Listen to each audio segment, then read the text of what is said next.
goes into looking at the other person. And what are you supposed to do when that other person hurts you? You can't really do anything to another human being, you know what I mean? You can't force them to do anything. So the only thing that we think about is revenge. And that's what we pour the time and the energy into, because you can't force another human being to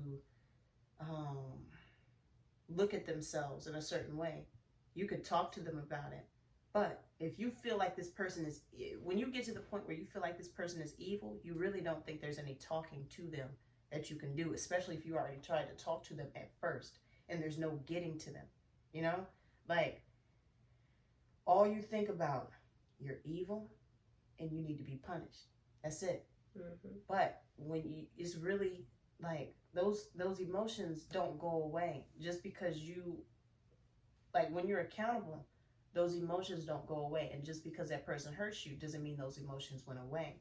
You have to take that back from the person. You have to take your eyes completely, not completely off the person, but reshift the focus. So instead of just looking at them, you're able to look at both of you guys.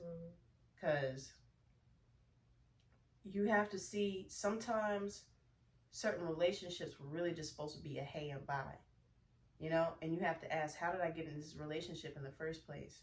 Okay, it was supposed to be a hey and bye, and I kind of knew that from the jump, because there's certain things that we didn't agree with, but I compromised for him, and I did this and I did that for him, and we just ended up dating for 4 years. Yeah, I know, but that relationship that you ended up having with that man that kept going because it was supposed to be a hey and bye, but in that time period in your life, you needed somewhere to stay, or you needed someone, you felt like you needed somebody to hug at night, or you needed someone to talk to in that moment, or you needed this or you needed that. You didn't really want to get into that relationship for love because you compromise so much, you know? Like you can truly care about somebody, but you always have to ask yourself, why and how did I get into this relationship in the first place? Especially if we didn't have the same goals in the beginning, or if I didn't pray about the situation when it first started. Like, I think that's a wise thing to do. Always look, see if you guys even have the same morals. Like, check out this man's character before you even let him touch you, because sometimes when you let a man touch you, it's just like out the window. You're not even thinking straight anymore. Y'all touching, y'all kissing, y'all doing extra stuff you have no business doing. It's like you really cannot look at this man soberly and be like, okay, your character's bad, but dang, your cologne, your cologne smells so good, and I love the way your hands are, you know, it's just too much. So, or I'm not gonna have to work for the rest of my life until he does until if he could do exactly what happened to her. Yeah. Just pick another woman. Yeah, literally. Replaceable. Literally. So it's just like, we have to recognize why we get into those relationships in the first place, because it seems like more than likely she got into that relationship because she wanted someone to love, but she also wanted someone to take care of her, and she made him her everything. So it's just a whole bunch of stuff. Like, you don't really need to make someone else your everything when you're doing what you're supposed to be doing, you know, or you don't get into a relationship for a certain reason. You actually get into it because, okay, I'm in my purpose, you're in your purpose. I like you, but like you said, I don't, what'd you say?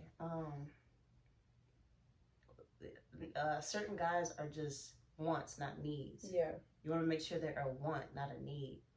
Because if I need you, then it's just like, when you leave, I'm going to be crushed. Yeah, I'm going to feel like I'm not capable of moving. This is the scene between her and her mom. And she was basically, it was like she was confessing, finally, her weaknesses. Another problem I want to state, I feel like women have to get to a point, like when things break down. Yeah, not every woman is going to get, maybe experience that kind of heartbreak, but most women will, I think. And I think most can attest that you do feel a little insane when you still have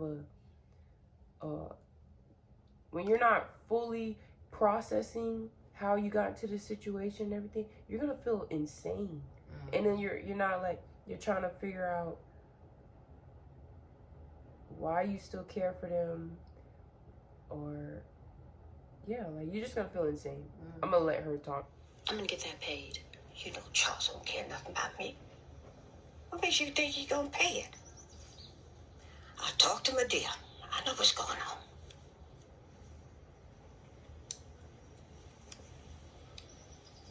I think I'm losing my mind, Mama.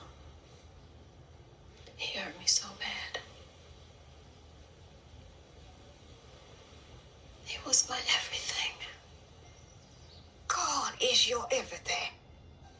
Don't you know he's a jealous God? He don't want no man before him. I don't even know where to begin to pick up the pieces of my life. Oh, have mercy. I was 39 years old when you were born. I never dreamed I'd have children. And then here you come. Sweet bundle of joy. But what did I do? I think I shielded you way too much. Now you gotta get out there. Try to stand on your own 2 feet. Oh, no, Mama. I can't do that. I'm not strong like you. Sure you are. I think that's already where her first fault was at with the relationship. She didn't believe. I feel like before you get in relationships, I feel like you should be capable of taking care of yourself. Mm-hmm. Like, I feel like, because it's a survival skill to take care of yourself, for real. Yeah. Like, if that person disappeared, you should be capable of still getting up tomorrow and going to work and making food for yourself and cleaning and taking care of yourself. I think that is the main thing you should strive to make sure you're able to do on your own before you get into that relationship, so that habit, that thought process is already strong enough if something was to turn out not how you expected things to turn out. And even I feel like it helps them not hold so much weight. I feel like that actually puts so much weight on the other person too. I feel like that after that scene, she was going through the process of having to understand forgiveness, and I feel like it took her a while. It took her until almost towards the end, so maybe another year has went by, maybe, or so, or maybe 8 months or whatever. But you know, you're not always gonna get told I'm sorry. Yeah. And she did get the chance to to hear I'm sorry from him. But if she wasn't told I'm sorry, like, you should still be able to forgive that person so you can move on from them, or forgive them so you just don't have that bitterness in your heart, because that is really what is corrupting you. Yeah. And I guess that goes into the also feeling used. When you forgive them, it helps heal you from that feeling of if you were used from somebody. Yeah, because when you're used, like, or you use someone else, like, you're already being mishandled, because you're not being, it's weird. You're not being used for your purpose. Your purpose is to be loved. So in any area that you are not being treated the way you're supposed to be treated, or dealt with in a certain type of way, like, say if I try to walk on my head, like, every single day, right? Like, I just bounce on it. I'm abusing my head, because my head's not supposed to be used in that way. I'm supposed to be walking with my feet. Or if instead of cooking with my hands, I cook with my feet. I wouldn't say I'm abusing my feet, but I'm not using my feet for its intended purpose. So when people get into relationships, especially for two different things, and they do certain things that abuse the other person's emotions, abuse them, you feel like you're being used in some type of way, especially if the person is doing it deliberately. Like, I don't want anything from you but this one thing right here. But, you know, it makes you feel being used, it makes you feel disgusting, you know, and vice versa. Like, if you're using somebody, more than likely they're not going to feel good about being used, you know? And what she said to him, she said, 18 years, I gave 18 years of my life away to this man. And that feels disgusting, you know, because you have an expectation after giving up something to someone. You have an expectation that this person should be giving you this, and most of the times they should, like, but at the same time, like, I don't want to say you always have to prepare for somebody to, like, I don't know, it sounds weird, but you don't want to, gosh, it sounds horrible. You don't want to put your trust in just one person. You know what I mean? Like, you know, in my opinion, I don't think you want to put all your trust in one person to the point that you put the expectation that they can't disappoint you. Not with huge things, not with being cheated on, you know? Like, you don't expect that. Like, it goes back to taking your time with vetting somebody and checking out this person's character. Because more than likely, if you end up giving this person something that they have not matured enough to, like, receive from you, like, if they don't know what to do with love, if they've never been able, that's why you need to take your time. Like, I think we just jump into relationships with people. Like, it doesn't take forever, but at the same time, y'all are over here doing extra stuff that clouds your judgment. You touching, y'all kissing, y'all having sex, he's doing just extra stuff that does not need to be going on, because you really don't know this person, because you didn't check out their character, you didn't check out their history, you didn't really get to know them. So you're always going to feel used by a person that does not know what to do with what you're giving them. Miles Monroe said, when the purpose of a thing is unknown, abuse is inevitable. If I don't know the purpose of the love that you're getting to me, or the things that you're doing for me, and I don't understand it, I'm going to abuse the things. Like, if I don't understand Kayla being nice to me, and I think she's just trying to get something out of me, but I don't know that she's being pure with her intentions, I'm gonna end up abusing her in some type of way, because I don't know the purpose of her actions. You know, like, and that's how a lot of people are when the purpose of a thing is unknown, abuse is inevitable. A lot of people don't know how to handle the love that you give to them because they've never had it before. So the only thing they know how to give you in return is abuse, even though you expected love in return for your love. But they've only had abuse before they got with you. So the only thing they're going to know how to give back is abuse. That's why there's certain things like, you feel used when you don't get what you give in return, but you have to see if this person even has that thing in their pocket to give back to you. You know what I mean? Yeah. And that kind of reminds me of the Perrys. That's their last name. When she was saying that in the podcast, they have posted today. The podcast is called "We Broke Up Twice." You should watch it. Why we broke up twice. So she was stating that she was so used to men in her life leaving her, and her father leaving her for no reason, giving no reason, just abandoning her. So when she met her husband, when he was coming to her in a loving way, she kind of didn't know how to react to it well. Like, she never had a man treat her that way before yet. So her first reaction, she said she couldn't even understand why she was feeling depressed when she moved down there and was to be closer to him. And she felt scared. The fact that now she's actually having to be a girlfriend to this man. And so she said she was mean, a little mean to him.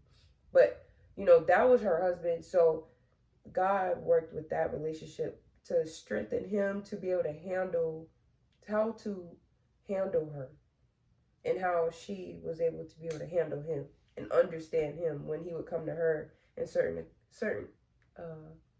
times. I guess they would say that he said that he would come to her in a way where it seemed like he's talking to her like he's the parent, like, or he's talking to her like she's a 5-year-old, and he is coming to correct her. So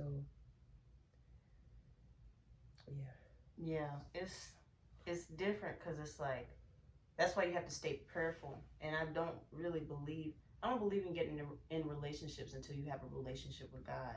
Because you'll notice, like, people that have a relationship with God, no one is perfect, but at the same time they have an incentive to be good. You know what I mean? And not the world's definition of good, but God's definition. You know what I mean? Like righteous. They have an incentive to do certain things for you. Or be like, fruitful. Yeah. Like it's an incentive. Like, okay, my incentive is I'm scared of God. You know, not scared in a way where I'm, you know, it is a little bit of, he's, you know, you're scared of a little bit, but it's scared in a way like I respect him so much. There's certain things that I don't even feel comfortable doing. And after a while, God just takes certain things out of you. You know what I mean? You have to see if this person is not perfect, but intentional in the relationship with God before even getting with you. And that goes back to, first off, is this person not just saying they're a Christian, but actually living like that? And that takes discernment too, because a lot of people like to play around. Like, in my opinion, when I see them doing too much, I'm just like, dude, just live your life. You know what I mean? Like, you don't have to. If I see too much going on, that's when something kicks in me. Okay, somebody's covering up for something. What you got going on? Do you really have a relationship with God, or you just, you know, you're just being religious? Which, you know, that happens with a lot of people, and some people have to grow out of that. Like, I've had to grow out of religion myself. You know what I mean? But when it comes to it, I knew even when I was in a religious state where I wasn't truly intentional with my relationship with God, I know good and well that at that time in my life that it was nobody that God would have really called me to. Because one thing, it says in the Bible constantly that God is a jealous God. So if I'm at a point in my life, I've always seen this, if I'm at a point in my life right now where I am not completely giving up myself to God, why would God, being jealous, give me to somebody else, knowing more than likely I'd give all my time to that person and not to God? Right. Why would he do that? It's like he's shielding. He's making it a little harder. It's going to be a little harder for y'all to open up to each other, be vulnerable with each other and everything. Yeah. So it's like, I've known in certain parts of my life, like when guys will come around, I'm like, I know good and well this isn't my time. Even if this guy ends up coming around later on in my life, I know it's not my time to be in a relationship with you because I have not yet surrendered myself to God. When I do that, I'm pretty sure you'll be taking dating more seriously, you know, instead of just, you know, but you're not really seeing anybody right now because you know you're not where you're supposed to be with God at the moment, you know? But you have to, before getting into a relationship, I can't speak on marriage. I'm not qualified in that area as of yet. But the basics, look at this man's character and take accountability for the things that you ignored when it came to his character. Because you're just going to get out. If he has a bad character, it's not your fault, you know? But it is, you do have to be accountable for the things that you ignored and put up with. And you can't be mad at the things that he did because this is just his character. It's not personal. Rarely is anything ever personal because it's just the way people move throughout the world. People treat you how they treat themselves. You know, if this man doesn't care about his body, he's smoking every day, no one is going to kill him. Understandably, addictions happen, but there's certain things that you might be able to see in y'all's relationship with each other that, dang, he's addicted to women, not just alcohol or smoking. He's addicted to things that make him feel alive for a second. And that's why it's important to have a relationship with God that, you know, not saying everybody he's not going to take away everything. I don't think, I've heard this all the time in church. Like, you really, more than likely, you don't get complete deliverance until you get sent to heaven, Mm-hmm. So we as humans, like, on this earth, we're always going to have something to deal with and grow from, because God is eternal and he has eternal wisdom, eternal knowledge, everything. So the deeper you dig into God, the deeper you'll be able to dig into yourself. But since God is eternal and we only have a certain amount of time on this earth with him, there's always room for us to grow in God and grow as people, so you can't expect perfection from people. But there are certain things that I feel like people should have before they even consider a relationship. Because if they don't have the foundation, loyalty, a relationship with God, consistency, good character, you can't expect for that relationship to ever prosper. There's always going to be something wrong with that relationship if they don't have the foundations for a good relationship, So it's like, you have to remember, it's not about perfection, it's about character and intentionality. Once you see those things and you see a relationship with God, more than likely you won't really have to, you'll have problems with this person because we're always growing, there's going to be things that aggravate you about this person. But when you see intentionality on their part, especially when it comes to their relationship with God, then you might be able to ease in a little bit and be like, okay, cool. But if you never see that from the jump, and you don't see intentionality, and he's just putting on a face of a Christian man, but it's not really a Christian man or a Christ following man, more than likely you are going to have issues. And I feel like this is what that was in this situation with this lady on this movie. She had a couple different things. It was her, she had to be accountable about why she got into the relationship. But the thing is, I don't try to beat people up, because a lot of people don't have these types of talks. A lot of people don't have talks with their children about this. So a lot of people are just doing life. They're figuring out stuff every moment, every day, and getting the revelation from it maybe 10 years later. Yeah. After it's already happened, and finally being like, wow, it's clicking now. It clicks why this happened, the domino effect. Yeah, a lot of people don't have guidance, and that's why, like, I think it's important for us to talk about certain things like this, why it's important to take accountability, and using examples like this movie that we watch, because so many people do not have guidance. You know what I mean? And mind you, I'm not perfect. Nobody's perfect. I fell on my face a couple times. You know what I mean? But not everything has to have this long, drawn out experience. Once people give you a little bit of their wisdom and revelation on certain things, you can chew a little bit of that and go out and experience some stuff on your own. But more than likely, you'll be quicker to come out of that situation, because you already have guidance from that person that they gave to you. You know what I mean? And when people start to help people to understand how to navigate through these emotions and through these experiences, your time gets cut down. And when I say time gets cut down, your time experiencing that thing gets cut down.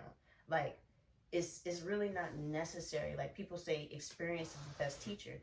Yes, it is, but at the same time, certain experiences are unnecessary, because, mind you, we only have a certain amount of time on this earth, mind you, to not just experience life, but to finish, like, do the things that God called us on this earth to do. And when you're going through life just unnecessarily hurt and constantly having to heal, it puts a damper, slows down your purpose a little bit. Like, you're getting distracted. So there's certain things that you're looking at that you're not supposed to be looking at. There's certain things that you're spending your money on that you're not supposed to be spending your money on, because you're looking at this one thing instead of just, people just need guidance. So I don't down anybody for going through some of these things, but accountability is always necessary, and accountability is not a bad word. Yeah. Accountability is not an attack word. Where you could have avoided that whole situation. Period. That's all.